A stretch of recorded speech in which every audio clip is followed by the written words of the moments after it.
I never imagined the proudest moment of my life would feel so completely empty. My name is Jonathan Nelson, and there I stood, stepping onto the grand stage at the University of Michigan to accept the highest award in computer engineering, the one every student in the program fights for years to earn.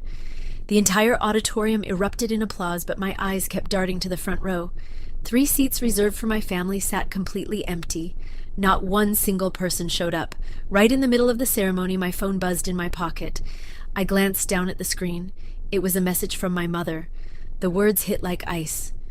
"This is only for real boys. Stop pretending." My parents deliberately ignored my most important moment. They chose to miss it all just like they always had. In that exact second, everything I had buried for years suddenly became crystal clear. I already knew everything, and I knew this was far from over. If this story of family betrayal and the sweetest revenge you'll ever hear has you hooked, already smash that like button and subscribe right now. Trust me, you do not want to miss how one ignored son turned the tables and made them regret it forever. Growing up in Portland, Oregon, the differences were impossible to ignore from the very first years I can remember. I arrived as their adopted son when I was 2, but from the moment Brandon was born 2 years later, the house shifted in ways that became impossible to ignore. Everything revolved around him in a way that felt deliberate and consistent. Dad bought Brandon new bikes every birthday, while I kept the hand-me-downs that were already scratched and worn from years of use. Mom signed him up for soccer camps and piano lessons every summer without hesitation. But when I asked for coding classes in middle school, after showing her my first simple program, she said we couldn't afford extras that year, even though the family budget seemed to stretch effortlessly for Brandon's activities without any question or delay. School reports came back every semester with the same predictable pattern that stung a little more each time. Brandon's B's got framed on the fridge with big smiles and extra allowance as a reward for simply participating.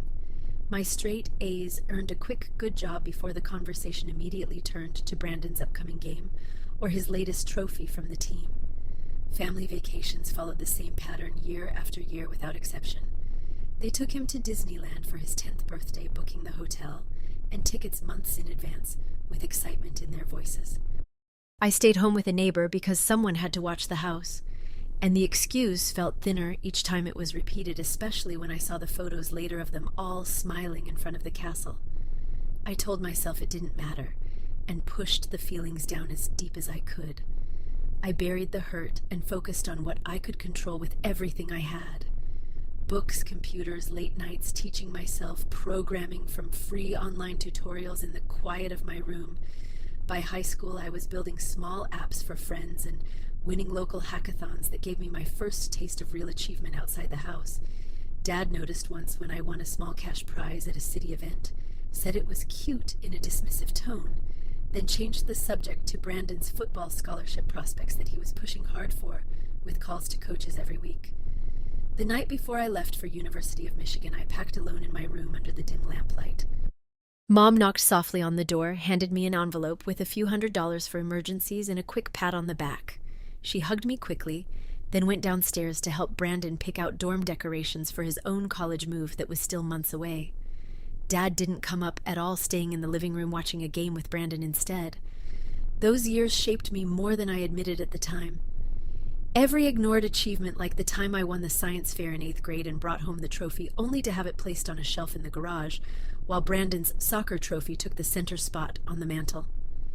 Every comparison, like the dinner table conversations where Mom would ask Brandon about his day first and then turn to me with a half-hearted "and you." Every empty seat at my events, like the school play I starred in where the family seat stayed vacant because Brandon had a game that same night. Those moments built something inside. Not anger, yet just quiet resolve that grew stronger with each passing year. I promised myself one day the world would see what they refused to acknowledge. The flight back from Ann Arbor felt longer than the ceremony itself, with the plane hitting turbulence that mirrored the storm in my mind. I landed in Portland late at night, dragged my suitcase through the quiet airport terminal, and took an Uber straight to my old apartment near campus that I had kept as a backup even after moving out for the summer. No one waited at home with open arms or even a simple text asking if I landed safely. No welcome back dinner or family gathering, just silence and the hum of the refrigerator in the empty space. Caitlin's call came the next morning while I was still unpacking boxes and trying to process the previous day. Her voice was flat and distant on the line. "Jonathan, we need to talk. I can't do this anymore. Your family, they're right about so many things. You're always chasing something they won't give you, and it's draining. I need someone with real support behind them, someone whose parents actually show up. She hung up before I could respond, or even ask for a chance to explain. The line went dead, and so did whatever hope I had left for us after 2 years together. Later that afternoon, my phone lit up again with a notification that changed everything. This time a group text from Mom meant for the family chat, but she accidentally included me in the send. Brandon's promotion party at the lake house was perfect last weekend. We only celebrate the victories of our real son. Stop pretending you belong in those pictures with us. Attached was a photo of them all smiling by the water, Brandon holding a bottle of champagne like he had won the lottery. I stared at the screen until it blurred from the pressure in my eyes. The same woman who sent me that cold message during the award ceremony now made it official in writing for everyone to see. No apology followed the text, no oops wrong chat or attempt to explain. Just silence after the send button was pressed. I sat on the edge of my bed for hours that afternoon, the apartment walls closing in around me as the reality sank deeper. Everything I had worked for years of late nights coding loan scholarships that paid my tuition, the Michigan award that represented 4 years of sacrifice, felt worthless in that moment. But beneath the heavy ache in my chest, something else stirred and grew stronger. Clarity. They had drawn the line in the sand with that message. Now it was my turn to step over it and never look back. Weeks passed in a blur of job applications sent into the void, and forced normalcy that felt anything but normal.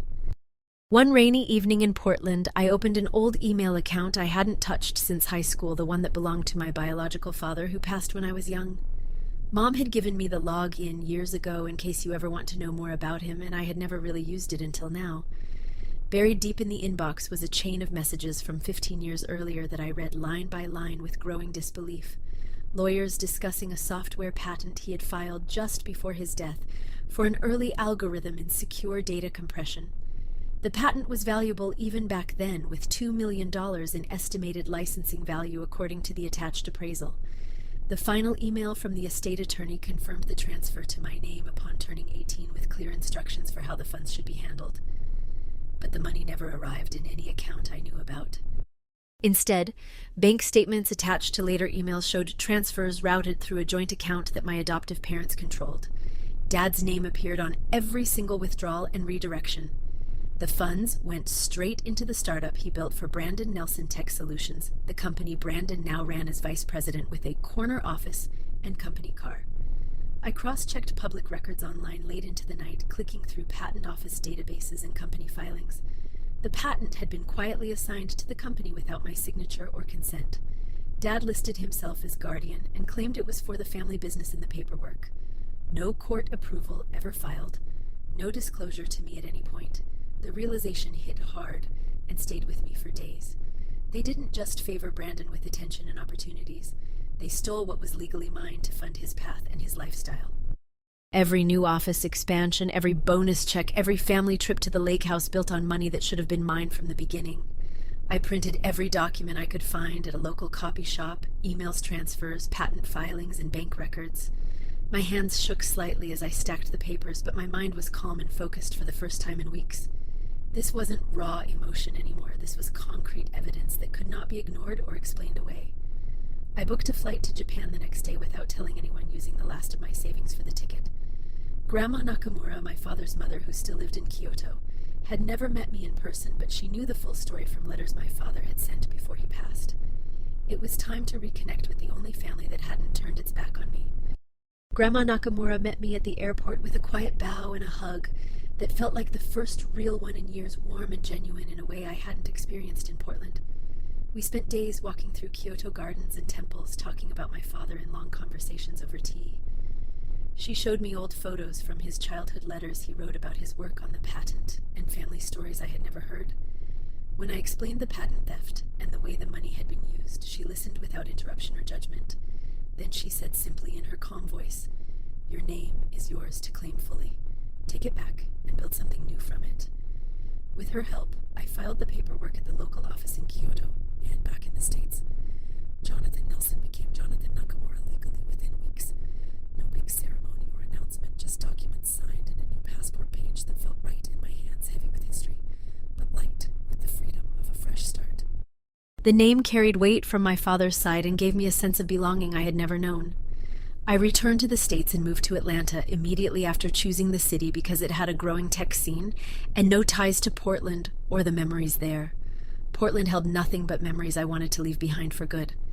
I rented a small apartment near Midtown with my remaining funds, set up a simple desk in the corner, and started coding again.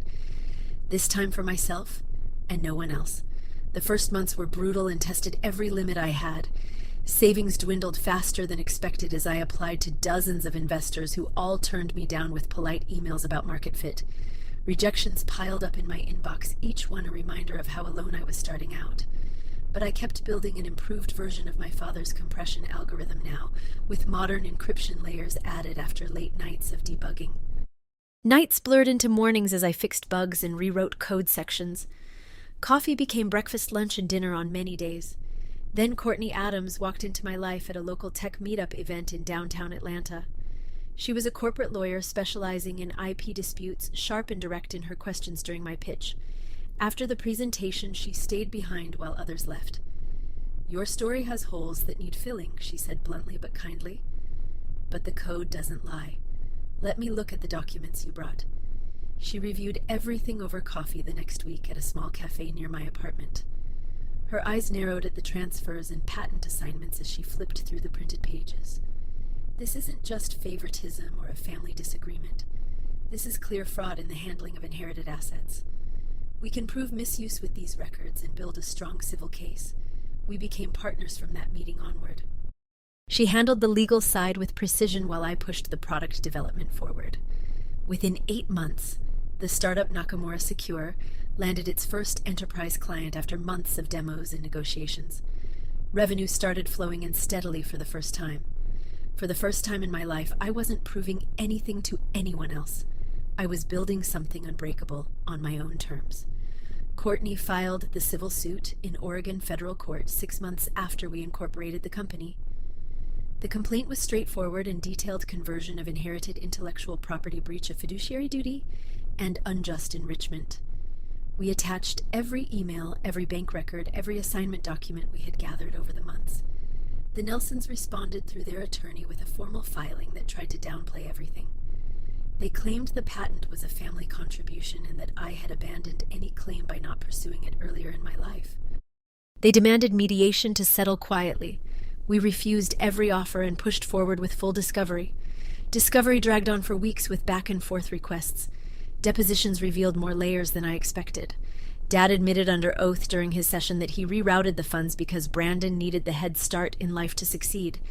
Mom testified in her turn that she never told me about the inheritance because it would have caused unnecessary drama at home and divided the family.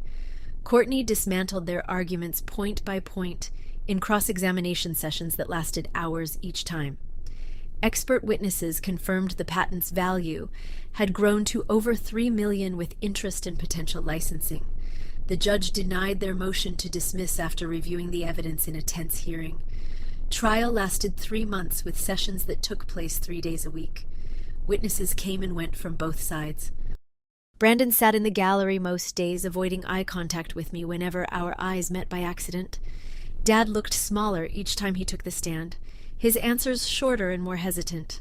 Mom cried once during a particularly pointed cross-examination, but the tears didn't change the facts or the documents in front of the court. No settlement offers stuck despite several attempts from their side. They wanted confidentiality clauses and a quick end. We wanted full justice and public accountability.